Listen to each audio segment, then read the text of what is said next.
सो कैसे हो भाइयों, welcome back to your channel जिसका नाम है हिप हॉप की बात। दिस इज़ जयांश और आज हम बात करने वाले एमिनेम के मोस्ट पॉपुलर ट्रैक की जिसका नाम है लूज़ योरसेल्फ। गाइस, मैं आपको पहले लूज़ योरसेल्फ के बारे में बता देता हूँ। लूज़ योरसेल्फ एमिनेम की खुद की बायोग्राफी फिल्म 8 माइल के लिए लिखा गया था और रैपर्स में एमिनेम पहले ऐसे रैपर थे जिनको ऑस्कर मिला था इस ट्रैक के लिए। Loose yourself most realistic track से नवाजा गया था और जब एमिनेम को लूज़ योरसेल्फ के लिए ऑस्कर मिला था तो उस टाइम वो अपनी बेटी हेली के साथ कार्टून देख रहे थे और उस टाइम एमिनेम अवार्ड सेरेमनी में नहीं थे।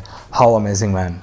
इसके इंट्रो में एमिनेम कहते हैं, look if you had one shot और one opportunity to seize everything you ever wanted in one moment, would you capture it और जस्ट लेट इट स्लिप। यो, इसका मतलब है गाइस, देखो अगर तुम्हारे पास एक निशाना या एक मौका हो हासिल करने के लिए सब कुछ जो भी तुमने चाहा हो एक पल में जीवन के लिए, क्या तुम उसे पकड़ या जीत लोगे या उसे जाने दोगे। वर्स 1 में कहते guys, his palms are sweaty, knees weak, arms are heavy, there is vomit on his sweater already, mom's spaghetti, he's nervous but on the surface he looks calm and ready। मतलब है guys, उनकी हथेलियाँ पसीने में हैं, घुटने कमज़ोर और हाथ भारी हैं, उनके स्वेटर पे पहले से ही उल्टी है। मॉम्स स्पगेटी पड़ी हुई है स्वेटर की उल्टी में। मॉम्स स्पगेटी नूडल डिश का नाम है और वो नर्वस है पर नीचे वो काम शांत और तैयार लगते हैं। To drop bombs, but he keeps on forgetting what he wrote down. The whole crowd goes so loud. He opens his mouth, but the words won't come out. He's choking how? Everybody's joking now. The clocks run out. Time's up over blow. मतलब है बम फोड़ने के लिए तैयार है पर वो भूलते रहते हैं जो भी उन्होंने लिखा, पर पूरा क्राउड जनता चिल्लाती है। वो उनका मुंह खोलते हैं पर शब्द नहीं आएंगे बाहर। उनका गला घूट रहा है, कैसे हर कोई मजाक में ले रहा है इस चीज़ को। अब टाइम ख़त्म हो गया। Snap back to reality, op. There goes gravity, op. There goes rabbit, he choked. He's so mad, but he won't give up that easy no. He won't have it, he knows. His whole back's to this ropes. It doesn't matter his job. He knows that but he's broke. He's so stagnant, he knows. When he goes back to this mobile home, that's when it's back to the lab again, yo. This old rap shit. He better go capture this moment and hope it doesn't pass him। इसमें वो खुद को represent करते हुए कहते हैं guys, चुटकी बजा के रियलिटी में वापस ओ, ये जाती है ग्रेविटी में। ये जाता है बी रैबिट जो उनके कैरेक्टर का नाम है इस मूवी में। उसका गला बंद हो गया है, वो बहुत पागल है पर वो इतनी आसानी से हार नहीं मानेगा।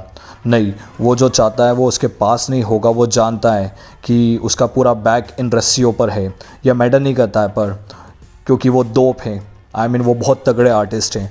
वो जानता है पर वो दिवाला घोषित हो चुका है और कोई पैसा नहीं है उनके पास। वो बहुत आलसी है। वो जानता है कि जब वो फिर से अपने हिलने ढुलने वाले घर में जाता है तो जब फिर से लैब में वापसी, हाँ ये रैप वगैरह उसकी बस की बात नहीं है, तो बेटर है कि वो चला जाए और पकड़ ले इस पल को और होप करता है कि यह उससे छूट ना जाए। फिर आता है गाइस हुक कोरस इस गाने का। इसमें एमिनेम कहते हैं, you better loose yourself in the music, the moment you on it you better never let it go, you only get one shot, do not miss your chance to blow, this opportunity comes once in a lifetime, yo, you better lose yourself in the music। Better है कि तुम खो दो अपने आप को music में। यह पल तुम अपना बनाते हो, बेटर है कि तुम इसे जाने ना दो। तुम सिर्फ एक ही निशाना या मौका पाते हो, खो मत दो इस चांस को उड़ने के लिए या सक्सेसफुल होने के लिए। यह मौका ज़िंदगी में एक ही बार आता है, बेटर है कि तुम खो दो अपने आप को म्यूज़िक में। वर्स 2 गाइस, इसमें कहते हैं, his soul escaping through this whole that is गेपिंग, this world is mine for the taking, Mac me king as we move toward a new world order, a normal life is boring but super स्टारडम्स close to post मार्डम, it only grows harder, homie grows hotter, he blows, it's all over, this hose are all on him, coast to coast shows, he's known as the globetrotter, lonely roads, God only knows his grown father from home, he's no father, he goes home and barely knows his own daughter। इसका मतलब है उनकी आत्मा उस गड्ढे से निकल रही है जो गड्ढा उनके संसार को फाड़ रहा है लेने के लिए। वो उन्हें राजा बनाती है। जैसे हम आगे बढ़ते हैं एक नए संसार की तरफ, एक ऑर्डर में। एक नॉर्मल ज़िंदगी बोरिंग है पर सुपर स्टारडम है पोस्ट मार्टम के करीब। ही मीन्स टू से स्टार वाली ज़िंदगी बहुत खतरे की है, कुछ भी हो सकता है एनी टाइम उनके साथ। फिर भी ये बढ़ता है ठोस। उनकी बचपन की दोस्त और अट्रैक्टिव हो गई है और वो फूंक मारते हैं और सब कुछ ख़त्म हो जाता है। ये होश सब उनके ऊपर है, किनारे के किनारे उनके शोज़ हैं। I mean he is talking about his success. उनके शोज़ वर्ल्ड में हर जगह है। वो और दुनिया का चक्कर लगाने वाले में से भी जाने जाते हैं, अकेले रास्ते। भगवान सिर्फ जानता है कि वो एक बढ़ते हुए पिता है अपने घर के लिए और उनकी डॉटर के लिए, और वो चर्च वाले फादर नहीं है सबके लिए, और वो जैसे ही घर जाते हैं और मुश्किल से पहचान पाते हैं अपनी डॉटर को। But hold your nose cos here goes the cold water, this host don't want him no more, he is called product. They moved on to the next schmo who flows. He nosed over and sold Neda, and so the soap opera is told. It unfolds. I suppose it's all partner, but the beat goes on. Da da da dum da da da da. पकड़ो तुम्हारी नाक क्योंकि यहाँ जाता है ठंडा पानी। यह प्रोस्टिट्यूट्स नहीं चाहती उसे और ज़्यादा क्योंकि वो ठंडा आदमी हो गया अब। ये प्रोस्टिट्यूट्स चले गई अगले स्टूपिड पर्सन पे जो बहाता है पैसा, वो गोता मारता है और बचा कुछ भी नहीं और। तो टीवी या रेडियो पर धारावाहिक रूप में प्रसारित कहानी किसी सोशल इशू से रिलेटेड पे कहा या दिखाया गया, ये खुलता है, मैं समझता हूँ ये पुराना पार्टनर है पर बीट चलती है डडडम डडडम। फिर से कोरस आता है गाइस, फिर आता है वर्स 3। इसमें एमिनेम कहते हैं no more games, I'm changed, what you call rage, tear this motherfucking roof off like two dogs caged. I was playing in the beginning, the mood all changed, I've been chewed up and speed out and booed off stage। मतलब है और कोई खेल नहीं, मैं बदल गया हूँ, क्या तुम पुकारते हो गुस्सा। फाड़ दी यह छत जैसे दो कुत्ते केज में बंद थे और वो निकलने के लिए भयंकर ताकत लगा रहे थे केज को तोड़ने के लिए। मैं शुरू में खेल रहा था, फिर मूड बदल गया, मैं चबाया जा चुका हूँ और थूका गया हूँ और धिक्कार के फेंक दिया गया स्टेज से। But I kept rhyming and stepped right in the next cipher. Best believe somebody is paying the Pied Piper. All the pain inside amplified by the fact that I can get by with my 9 to 5 and I can provide the right type of life for my family. Cause man, this goddamn food stamps don't buy diapers and there's no movie. There's no Mackay Pfeiffer, this is my life। पर मैं rhyme rap करता रहा और जाता रहा हर अगले rap cipher में competition लेने। बेस्ट बिलीव करो किसी पर जो पे कर रहा है पाइड पाइपर को।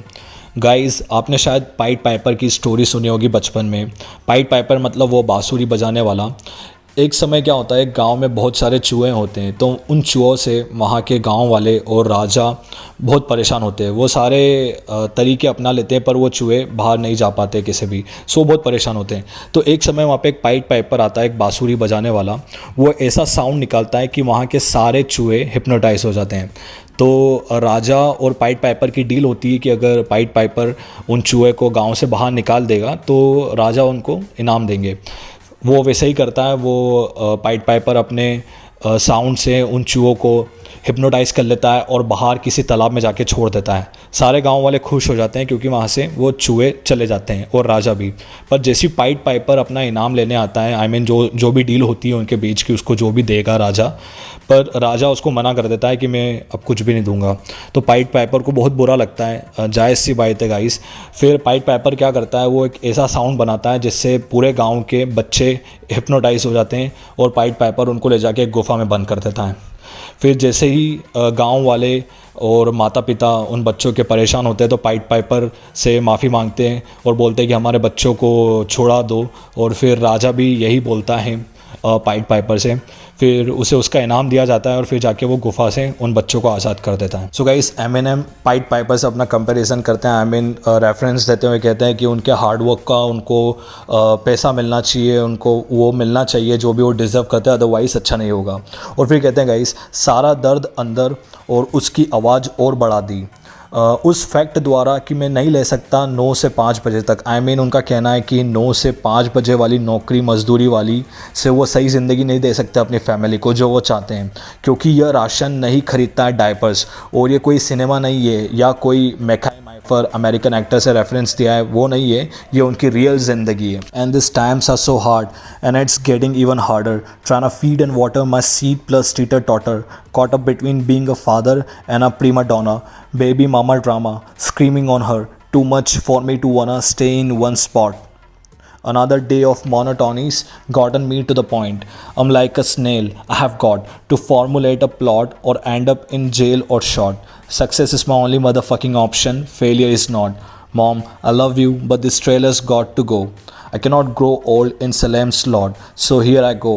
It's my shot. Feet fail me not. This is maybe the only opportunity that I got. और ये समय बहुत मुश्किल है और ये मुश्किल होता जा रहा है। कोशिश कर रहा हूँ खिलाने की और मेरे बीज को पानी देने की, प्लस टीटर टॉटर, मतलब उनकी सिचुएशन कभी इधर है कभी उधर है। आई मीन झूमा झूमी जैसी। पकड़ा गया एक पिता बनने से और एक अच्छा आर्टिस्ट बनने के बीच में। बेबी मामा ड्रामा चिल्ला रहा हूँ उन पे, बहुत बहुत डिफ़िकल्ट है मेरे लिए रहना एक ही प्लेस पर और वहीं रहना चाहता हूँ। दूसरे दिन एक ही आवाज़ में पाया खुद को एक पॉइंट पे, मैं जैसे स्नेल हूँ। मुझे षड्यंत्र रचना पड़ता है या ख़त्म करना पड़ता है जेल में, या शॉर्ट करना पड़ता है सक्सेस को। सक्सेस ही सिर्फ मेरा एकमात्र ऑप्शन है, फेलियर नहीं। मॉम, मैं तुमसे प्यार करता हूँ पर इस ट्रेलर को चलना ही पड़ता है। मैं और नहीं रह सकता अपने पुराने घर में। इससे एमिनेम ने सलेम स्लॉट हॉरर नॉवेल को रिलेट करते हुए अपने घर का रेफरेंस दिया है कि उनका घर कितना बेकार और डरावना है। और कहते हैं तो यहाँ मैं जाता हूँ, यह मेरा मौका है, फेल मी नॉट। शायद हो सकता है कि यही सिर्फ मौका मैंने पाया है ब्लो अप होने के लिए, सक्सेस पाने के लिए। और इसके आउटरो में एमिनेम कहते हैं, you can do anything you set your mind to man. आप कुछ भी कर सकते हो अगर आप अपने दिमाग को बना लो या दिमाग में वो सेट कर लो तो। हिप हॉप की बात is also on Instagram. For more updates you can follow us there. So thank you so much guys for watching this video. आज के लिए सिर्फ इतना ही था। And if you really feel my content so please subscribe my channel. Till the time take care, stay safe, enjoy your day and bye.